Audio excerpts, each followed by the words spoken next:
கர்த்தருடைய ஸ்தானத்தில் குந்தி இருக்கிறான். அப்பொழுது அவனுடைய தொழில் துறைகளுக்கு இந்த மிருக ஜீவன்கள் அப்ப எந்த அளவுக்கு இருக்கோ அந்த அளவுக்கு அவன் வசதி படைத்தவன். ஆகவே அந்த தொழில் துறை என்று சொல்லுவோம். இந்த தொழில் துறைக்கு பொறுப்பான அல்லது தொழில் துறையில இருக்கிற ஒரு வேலைக்காரன் ஓடி வருகிறான். வேர்க்க விரைக்க ஓடி வருகிறான். அவருடைய முகத்தை ஜோபு பார்த்த பொழுது கிட்ட கிட்ட வர ஏதோ ஒரு பிரச்சனை நடந்திருக்குது. ஜோபு கண்டுபிடித்து விட்டான். என்ன என்று கேட்ட பொழுது இவன் சொல்லுகிறான், எஜமானனே எஜமானனே, எங்கட மிருக ஜீவன்கள் மேய்ஞ்சு கொண்டிருக்கும் பொழுது சபேயர் வந்தார்கள். சொல்லுங்க சபேயர். சொல்லுங்க சபேயர். சபையார் இல்ல சபேயர். சபையர் என்றா அந்த காலத்தில் இருந்த கள்ள கூட்டம். சொல்லுங்க சவுண்டா சொல்லுங்க. கள்ள கூட்டம் சொல்லுங்க. அல்லேலூயா. அவங்களோட தொழிலே களவெடுக்கிறான் தொழில். ஒரு கள்ள கூட்டம். சில வேளை சபைக்குள்ள சில கள்ள கூட்டங்கள் இருக்குது. அது போகட்டும். ஆமென். கர்த்தருக்கு ஸ்தோத்திரம். இந்த சபையர் வந்து என்ன செய்துட்டாங்களாம், எல்லா மிருக ஜீவன்களையும் கொண்டு போயிட்டு வேலைக்காரையும் வெட்டிட்டாங்க. நான் மாத்திரம் தப்பி விட்டேன். சபையர் ஏன் திடீரென்று சொல்லி ஜோபுவினுடைய உடைமைகளை கொள்ளையடித்தார்கள்? ஒரு இயற்கையாக யோசிச்சு பார்த்தால் ஜோபு நினைச்சிருக்கலாம், என்ன இவங்க கள்ளங்கள் தானே, கள்ளங்கள் ஒரு அவங்களோட கண்ணுக்கு நான் எத்துப்பட்டு என்ன கொண்டு போட்டாங்க. இல்ல இல்ல, கள்ளங்களுடைய கண்ணுக்கு ஜோபுவின் பொருள்களை பிசாசு எத்துப்பட பண்ணினான். ஒன்றை புரிஞ்சு கொள்ளுங்க, கர்த்தருடைய பிள்ளைகளுக்கு சோதனைய பிசாசு முதல் எந்த வழிகளை கொடுக்கிறான் என்றால் எங்களுக்கு தெரியாத மனுஷர்கள் மூலமாய். அல்லேலூயா. கையெழுதி சொல்லுங்க அல்லேலூயா. சொல்லுங்க, எங்களுக்கு தெரியாத யாரெண்டே விளங்காத ஆக்கள் மூலம் சோதனையை கொண்டு வருகிறார். ஆமென் சொல்லுங்க அல்லேலூயா. நானும் அருமத்துரனையும் சண்டை பிடிச்சால் அர்த்தம் இருக்குது. ஏன்? ரெண்டு பேரும் தெரிஞ்சாக்கள், ரெண்டு பேர்களும் குறை இருக்குது, நிறை இருக்குது. ஆனால் அருமத்துரனையும் இன்னும் ஒருத்தன் தெரியாத ஒருவன் சண்டை பிடிக்கும் பொழுது என்ன யோசிப்போம், இவனை பற்றி எனக்கு தெரியாதே.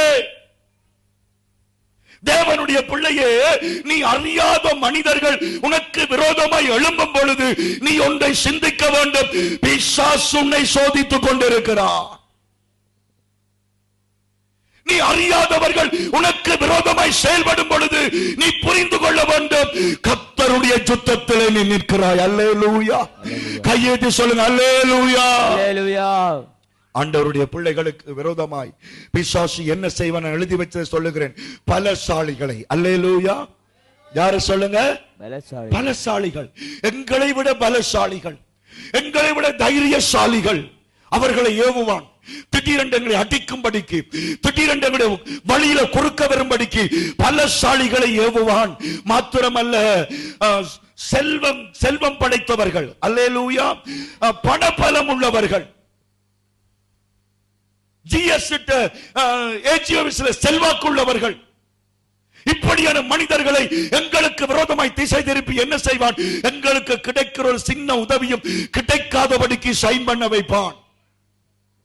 சில வேளை உங்களுக்கு பக்கத்தில் இருக்கிறவன் உங்களுடைய காணி அபகரிக்க கூடும்.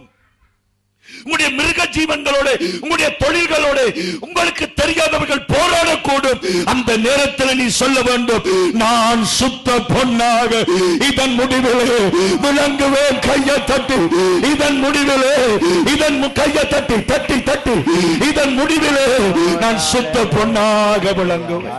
நான் சுத்த பொன்னாக விளங்குவேன். மனிதர்களை பிசாசு ஏவுகிறான்.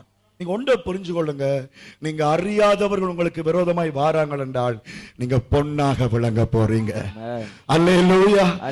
சின்ன இழப்புகள் வரும். ஆமென் சொல்லுங்க. சின்ன தடுமாற்றங்கள் வரும். ஆமென் சொல்லுங்க. பவுல் சொன்னது போல கப்பல் சேதம் வரும், ஆனால் பிராண சேதம் வராது. சொல்லுங்க, கப்பல் சேதம் வரும், பிராண சேதம் வராது. தேவனுடைய பிள்ளைகளுக்கு கீறல்கள் வரும். ஆமென் சொல்லுங்க. வேதனைகள் வரும், உபத்திரவங்கள் வரும். ஆனால் இயேசு கைவிடார், தானாய் வந்து ரட்சிப்பார். ஆனால் இயேசு கைவிடார், தானாய் காணல. அந்த நல்ல இயேசு எங்கள் சொந்த, அந்த நல்ல இயேசு எங்கள் சொந்தமானாரே. சந்தோஷம் சந்தோஷம்